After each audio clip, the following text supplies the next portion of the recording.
I've been using my Pearl Mimic Pro module very heavily recently to create some custom kits, and I'm a big fan of the way that a lot of the things work on it. It's a really capable module and it surprises me every time I make a new sound. But of course, when you use something a lot, you start to run into roadblocks in the form of missing features that would make something even better. You know where I'm going with this. Let's get to it.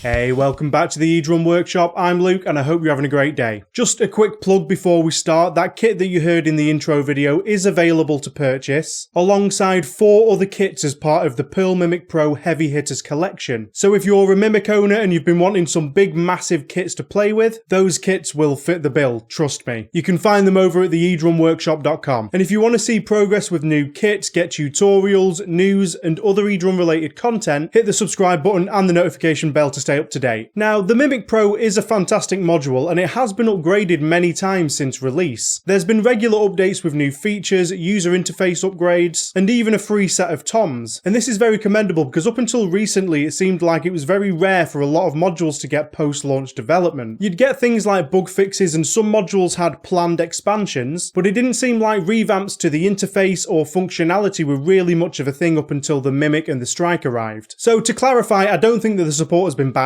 I don't think that we're entitled to constant free updates and upgrades, and as with my previous Roland wishlist, I don't expect things in this list to be implemented just because I want them. However, there are some things that the Mimic doesn't do that it feels like it could or should be able to do. So whether it be in the form of an update or a future module release, which I don't believe that there's been any hint about and nor do I think will really happen, here's 5 things that I would like to see implemented into the Pearl Mimic Pro's feature set. I'm going to start with something that I've seen a lot of people talking about wanting, and that's sound expansions. I don't actually personally think that the Mimic's library is as lacking as some people might suggest. It definitely does cater more towards a punchy modern rock sound set, but that's exactly what I would expect from Steven Slate samples. But if you do know how to push what's in there, you can actually get a surprising amount of versatility out of it. There's already the ability to switch up articulations, something I'll go into a little bit more later on for a further point. There's the ability to tune, EQ and manipulate the attack, sustain and release of any instrument, and there's a layering functionality on the kick and snare drums. All of those can be used creatively to breathe life into the module and expand the instrument set. I did a tutorial a while ago about how to achieve some of those sounds and I'll link that in the description below. However, because the tuning and warping parameters aren't as adjustable as something like a Roland module, for example, there are some sounds that can't be easily achieved or achieved at all. Things like very high tuned toms with the different attack properties of different heads are quite hard to pull off. You can use tuning and EQ to replicate it, but there are limits. Some very dark or dry cymbal types aren't really on the table either. Again, using creative EQ cuts and boosts can get you quite close, but the initial character of the sample will remain, so it's more of an approximation than the real deal. And then there's other instruments that would just be nice to have. Things like additional percussion are very highly requested and I can see why. Currently there's only a cowbell in there, and yes, you can use sample imports to get other percussion sounds, but then you don't get that variation of the sample layers that we like about the Mimic's library. True snares off samples would be really cool to have too. Those were part of the tutorial that I've mentioned, and I've even created 5 better snares off instruments as part of the Heavy Hitters collection. There's a snares off variation of every kit in there, but once again these are workarounds and it's not as good as having a real fully sampled instrument. So yeah, some additional instruments would be very nice, especially with all that empty space on the internal SSD. And you know that we would pay for these too. An ATV style model would really work for the Mimic if they really wanted to do it. Along a similar theme, the next thing I'd like to see is more about the sound design itself. I would like the ability to layer more pads. We know that the module's capable of handling a lot of instruments at the same time. We currently have the ability to have 17 individual instruments assigned to the pads, along with an additional 8 instruments loaded to be used via MIDI. I think it would be a really useful feature if we could swap using those MIDI pads to using layers on other pads if you wanted to. Now, I did a video a while back demonstrating that you can achieve something like this using a MIDI hack if an issue with the hi-hats was preventable, and I'll go into that in more detail later on too. And of course you could use other MIDI trickery with another device to achieve something like this as well. But it would be great to have an in-box solution to this since all of these sounds can be loaded at once anyway. I suppose you could run into issues with polyphony here, so maybe maybe that's why it's not a feature, or maybe it's just not something that they thought that people would use. I feel like it could really open things up for things like tom layers, adding more detail to the snares off instruments, or even being able to add a sampled snare onto an already doubled up snare layer, so you don't have to pick between either two internal sounds or one internal sound and an imported sound. That way you could layer up something like the snare elements pack onto an already doubled up snare, and I feel like that could be a really useful feature to have, and it allows for even more creativity. It's definitely not a necessary feature by a long shot, but it would be nice to be able to use those instruments for something other than via a MIDI controller. I personally would get more use out of that than expanding the amount of pads available to my module. But then again, looking at the size of some of your kits, maybe I'm in the minority there. But it would be great to have the choice. And speaking of MIDI functionality, that's the next thing on my list. More in-depth MIDI control. I think that the MIDI options available in the Mimic are serviceable. There's a weird mixture of some features being much better than other modules, like being able to set the incoming and outgoing MIDI note and channels independently, but then there's also some quite simple controls that don't seem to be present. One of the main hurdles that I came across with that layering trick that I mentioned earlier was that it wasn't fully realizable because you can't change the channel of the MIDI CC data for the hi-hat, the CC04 control. There's a card in the corner of the screen linking to that video in case you've not seen it, but the basic gist is that by routing the MIDI out back into the MIDI in, you could actually layer up those additional MIDI instruments to other pads. But this involved changing the channels of the incoming and the outgoing MIDI notes to not form a MIDI loop. And because you can't change the channel of the hi-hat's open and close positioning, it would cause some kind of data jam and you would get very, very strange results. It meant that you couldn't use the hi-hat in anything in between open or closed. So completely not an integral thing to the functioning of the module, but it would be nice if this control was implemented. And then the next MIDI issue for me is that there doesn't seem to be any control over MIDI through, and it does appear to be turned off from what I can tell. I've recently been using the digital pads of my TD50 through the Mimic Pro via MIDI. Long story short, I didn't have enough long cables to have as many things as I'd have liked on my right hand side, so I was using this very over-the-top way of accomplishing an extra floor tom and a crash. But when I was recording the MIDI data out of the Mimic module into my PC, I found that none of the MIDI data from the TD50 was being passed along into my DAW. And I don't believe that there's a control in the module for this. There's a slight chance that I set something up wrong, but I'm pretty sure everything was on the same MIDI channel. And lastly, on the MIDI front, the Mimic doesn't seem to support MIDI aftertouch. This is the method that Roland's modules seem to handle cymbal chokes. When you grab the cymbal edge, it uses an aftertouch function to tell it to mute the cymbal, so the receiving MIDI device will know to use that as a cymbal choke. The Mimic uses a MIDI note for this function instead. So you get a MIDI note for hitting the cymbal, and then when you grab the cymbal's edge, it provides another MIDI note to tell it to mute. And that choke is actually an independent sample on the Mimic, for those that didn't know. And that's fine for interaction with certain VSTs and things like that, but what it means is that if you run a Roland module into a Mimic module and you are using cymbals through it, you can't choke the cymbals that are running through the Roland module. The two just don't communicate the same way, so it doesn't allow for it. Now, if this control was enabled, you could actually use the Roland's digital ride very easily through the Mimic, as long as you were MIDIing out from a TD27 or a TD50. And that's obviously a really stupid and expensive way to go about things, but if you happen to have two of those modules, then it would be really cool to use. Now, going a different way but sticking to that Roland train of thought, I'd quite like to see positional sensing on the Mimic. It's a mildly controversial feature that some people could really take or leave on a Roland module. Some people will attest that it really does enhance the playability, and other people aren't really that fussed, especially when Roland sounds are how they are. But I think that the people that do like having positional sensing available are those that use it alongside a VST like Superior Drummer 3. That fully supports it, and I can see why that's very appealing. If you're going for acoustic replication, then that's going to really add to the realism. Now, it does appear that a lot of manufacturers, including Roland with their new VAD pads, are moving away from the center cone design. So this might not be as useful a selling point as it could have been a few years ago, but the articulations do exist inside the Mimic to support this. There's center and side head articulations, and there's center and side rimshot articulations. Now, of course, I'm no expert on how the internals or the trigger engine of the Mimic work, but if there was a way to convincingly blend between these two sets of samples, it would be really fun. I love using the different articulations, so to be able to utilize them to their full potential would be great. This feature was impounded by Roland's patents in the past. They were the only ones that were able to use it in the way that they designed, but I was under the impression that that patent might have expired by now. And I could be wrong there. I did try to look it up while I was scripting, and I did find something about there being an adjustment to the patent expiration, but to be honest, that could have been a different one. I don't really know what I'm looking for. So feel free to correct me in the comments if I'm completely wrong there. And I definitely wouldn't necessarily hinge the development of a new module on a feature like this. If it was as simple as a software update, it would be really cool to have. And lastly, I would like to see more onboard effects inside the Mimic. It's great having the ability to EQ and compress pretty much every microphone, and the versatility of the reverb send is really useful too. But sometimes I long for the creativity of being able to stick some delay on a snare drum, or flanging or phasing the cymbals and just letting rip. I'm aware that the Mimic's architecture isn't seemingly based on a DAW or Steven Slate's software, but there's so many awesome Slate digital plugins that would make amazing effects for the Mimic module. Big smashing compressors, saturators, tape machines. You'd be able to make some really awesome, insane sounding kits with features like this. Would it be possible to do something like this without overloading what the Mimic's capable of? I don't know, but it's a wish list, so on it goes. Multi-effects are one of the few things that Roland have the edge on, and again, I might be in the minority when it comes to things like effects. As most people with the Mimic module want true acoustic replication, that's pretty much what you buy the module for. But they are fun to play with, and if it utilised some genuinely pro level effects like this, it would elevate the module even further. So that's my list, but what would you like to see inside the Pearl Mimic Pro? Do you agree with anything that I've laid out here, or do you have loftier ambitions in mind? Let me know down in the comments, and as I said at the beginning, it's all in the name of fun. I don't expect any of these, nor do I think that we're entitled to them, so let's keep it civil. If you missed it, I did a similar video for the next Roland flagship module, go check that out. And if you enjoyed the video, pop a like on it, subscribe for more eDrum related content, and let me know what else you'd like to see. Enjoy the rest of your day.